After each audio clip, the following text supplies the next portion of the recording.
All right, welcome to the notes. We are on lesson 14-3, properties of logarithms. And this is on page 200 in the notes. All right, so our learning targets today are we're going to make conjectures about properties of logarithms. So we're probably going to see some patterns and then talk about what properties we think we can apply. We're going to write and apply the properties of the quotient and the product properties of logarithms, and we're going to rewrite log functions, log expressions by using those properties. All right, so it says the properties of logarithms are directly connected to the major operations of arithmetic: addition, subtraction, multiplication, and division. When evaluating a logarithmic expression, arithmetic is applied. When utilizing properties of logarithms, algebra is applied. So complete all of the properties of exponents. So if you've forgotten these from Math 2, when you multiply the same base, for example, if you multiply 2 to the third times 2 to the, say, second, instead of memorizing, I'd prefer you understood these ideas. You could expand this out. 2 to the third is 2 times 2 times 2. There's 2 to the third times 2 to the second. Right, 2 to the second is 2 times 2. And so all together, we see that we have 2 to the 1, 2, 3, 4, 5 of them, 2 to the fifth. And so the property here is that when we multiply the same base, we add the exponents. So it's a to the m plus n. And so similarly, like if it makes sense that when you multiply, you add the exponents. Well, when you divide, you subtract the exponents. But let's go back and look at an example. So for example, if we have 2 to the third over 2 to the second, then we would expand this out, 2 to the third over 2 to the second, and then these will reduce to 1, and we're left with 2 to the first power, which is the same as 3 minus 2. And so when we divide, we always subtract the exponents, and always top minus bottom. And then let's see what would happen. I know that it's not on here, but let's just talk about what would happen if we had more in the denominator, because this actually came up in the notes when we were talking about negative exponents. So say, for example, I had 2 to the third over 2 to the fifth. I could expand this out the same way, 2 times 2 times 2 over 2 times 2 times 2 times 2 times 2, and then reduce out common factors. And so here there's nothing left in the numerator but a 1, and in the denominator we have a 2 squared.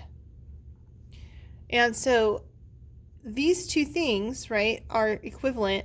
Also, if we use the subtraction rule directly and we subtract 2 to the third minus 5, we get 2 to the negative 2, right? 3 minus 5 is negative 2, which tells me that 2 to the negative 2 is 1 over 2 squared.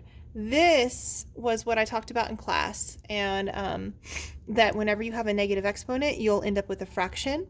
So please remember that. So anytime you have like a to the negative n, it's 1 over a to the n. All right, and finally, when we're multiplying powers, so we're multiplying a power to a power, we multiply the exponents, we're raising a power to a power. We multiply the exponents, and I'll show that as well. So let's just say that we had like 2 to the third power, and it was being squared. We would expand this out. 2 to the third power squared would be 2 to the third times 2 to the third. And then we could expand this. This would be 2 to the third times 2 to the third. Altogether, that gives me 2 to the sixth power, which is the same as multiplying these exponents, 3 times 2. And so that would be a to the m times n, in case you have forgotten. All right. So that was a quick review of the properties of exponents. Okay, number 2 says to use appropriate tools strategically. Use a calculator to complete the tables below. Round each answer to the nearest thousandth. All right, so let me get out my handy dandy calculator. And let's see, log y equals log x. So we're doing log of 2. Log 2. Oh, let's first verify that log 1 is 0. Log 1 is 0. True. Log 2 is point. Now it says to the nearest thousandths, so we're going to look at the next place, which is that 0, and we'll round to the thousandths place. That's the tenths, hundredths, thousandths. So this is 0.031. Log 3 is 0.477. Log 4, please go ahead and fill in your table for me on your own.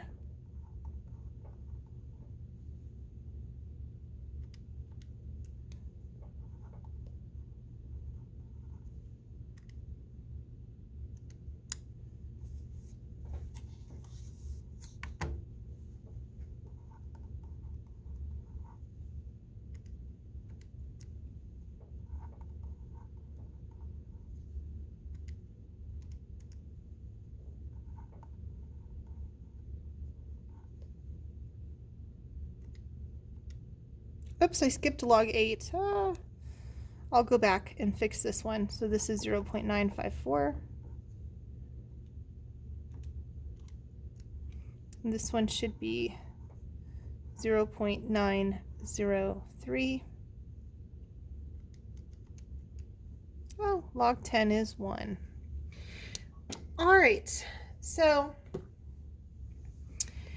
what you really should see here is when we have log 10, we get a 1, right? So it tells us that the base of 10 and the log function, they're inverses of each other. And so log base 10 is what we have, right? Log base 10 of 10 is equal to, if we use that Hooke method, 10 to what power is equal to 10? And it should be 1. All right. Next, it says to add the logarithms from the tables in item 2 to see if you can develop a property. Find each sum and round each answer to the nearest thousandth. Okay, so we're going to add log 2 and plus log 3. I'm going to do that on my calculator. Log 2 plus log 3. At this point, I'm not going to show everything on my calculator, but 0.0778. So if I add 0.031 plus 0.477, I do get whoops. I think I have an error on my log 2. Let me check it. Yeah, I put an extra 0. Oh, good thing I verified it, right? This shouldn't be a 0 right here. There should be a 0 right here. My error. Thank you. You probably already saw it. All right, so I get 0.301 plus 0.477. And I do indeed get 0.778. Go ahead and fill in the rest of the table for me. So log 2 plus log 4.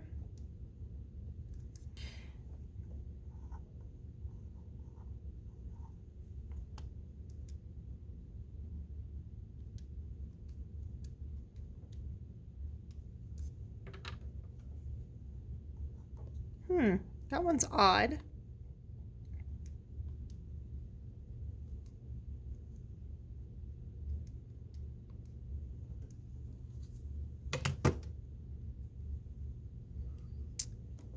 And the last one, we should get 0.954. Okay. Now, let's look and see if there's any patterns that we see above. So I noticed that this one is the same as log 6.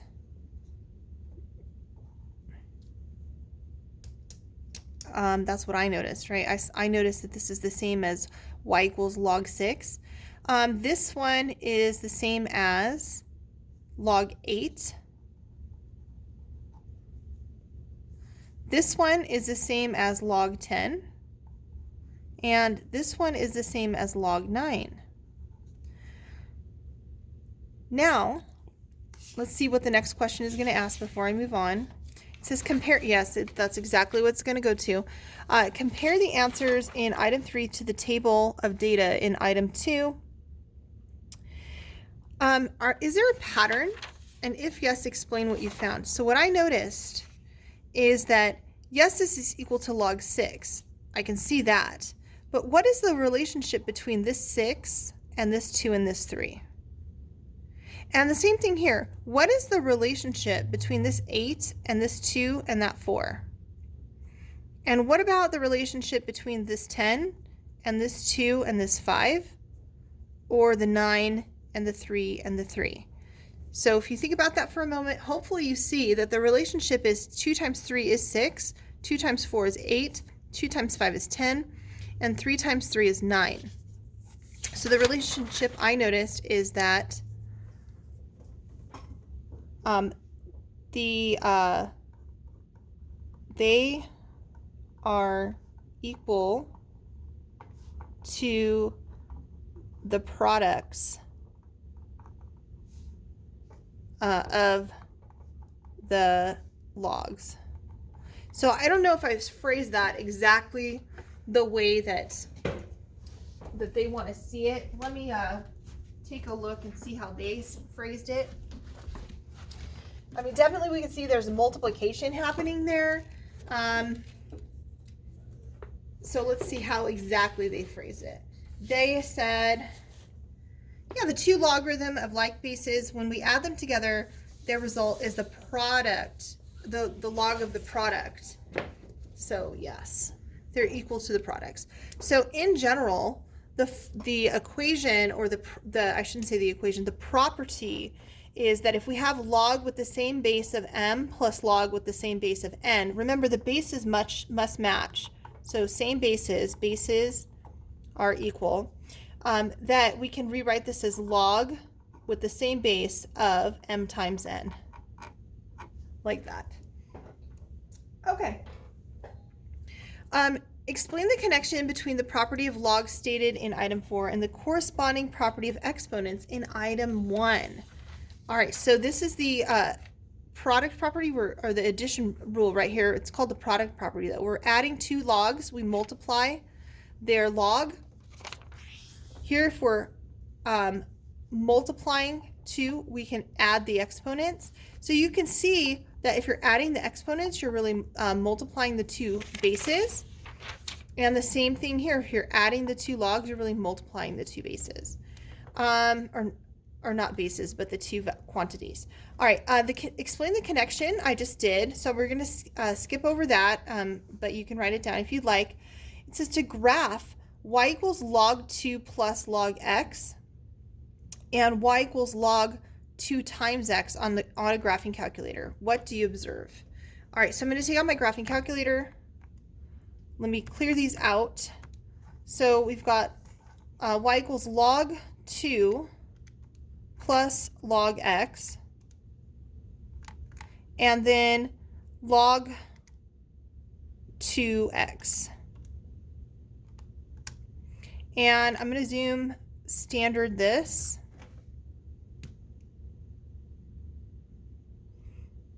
And what I notice is that they are the exact same function.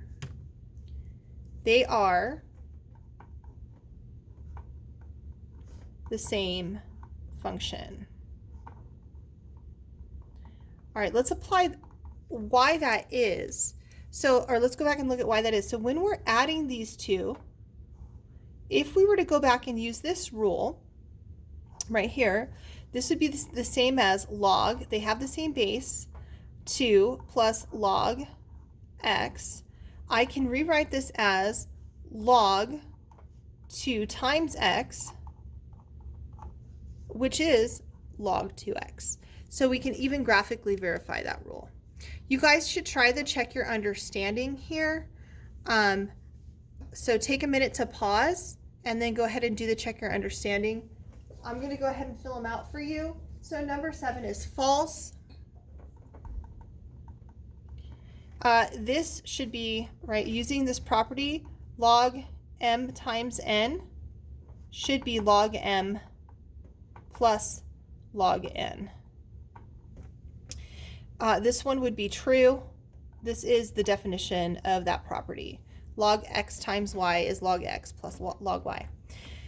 All right, so if we look back, we saw that the rule for when we're adding exponents is that we're multiplying, right, our values. The rule for subtraction is that you're going to be doing the division rule here, right? You're dividing, and so you subtract. So let's make a conjecture about what we think would happen for logs based off of this property. So my conjecture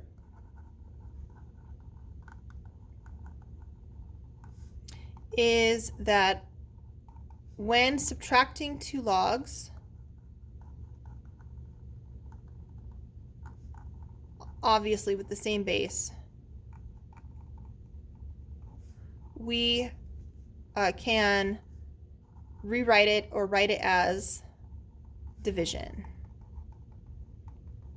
So this is use the information from the tables in item 2 to provide support. Okay, I'm just going to do maybe 2 examples. So I'm going to do, let's do log 10 minus log 2. My conjecture is that this would be the same as log 10 over 2, which should be log 5. So let's check it. So log 10 minus log 2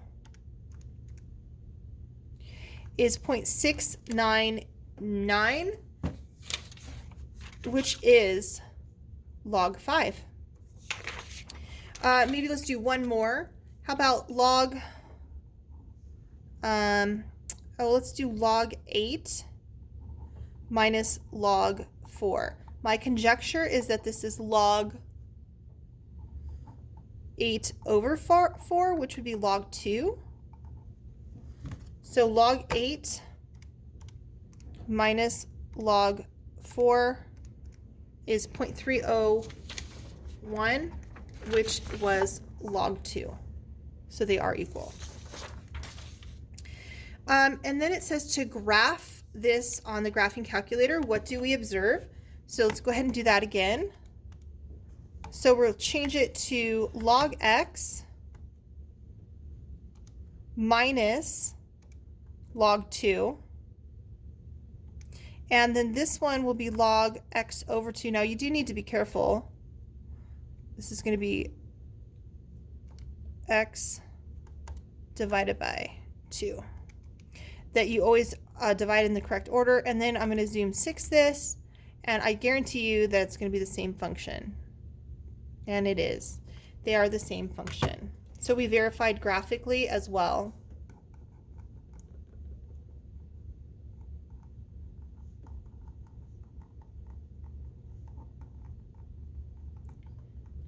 All right, let's go ahead and flip this guy over.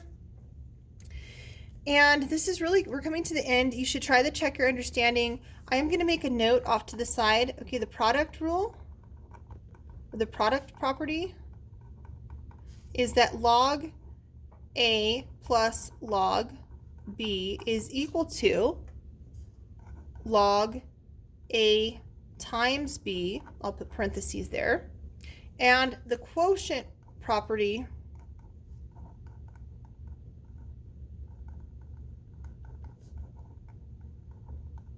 is that log A minus log B is equal to log A over B. Remember, the order that you divide in matters, so please make sure that it's always the first one goes on top. Okay, use the information in the tables and the properties in items 4B and 9. Write 2 different ways to find this value, log 36. I'm going to do one with multiplication and one with division. So number 12, I guess I'll do number 12 up here. So number 12, log 36, log 6 plus log 6 would equal log 6 times 6, which is log 36.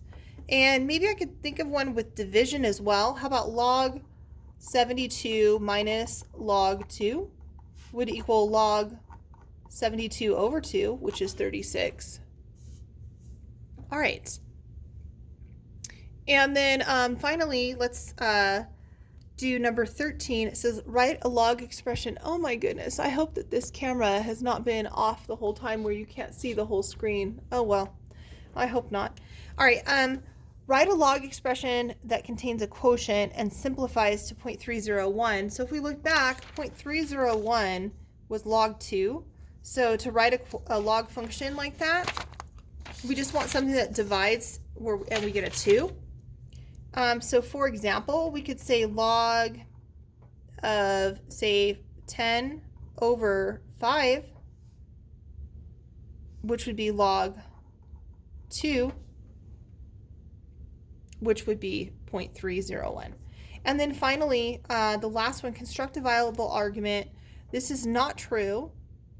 If we do this, we'll get log 7.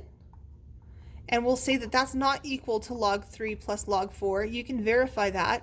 You can, on your calculator, log 7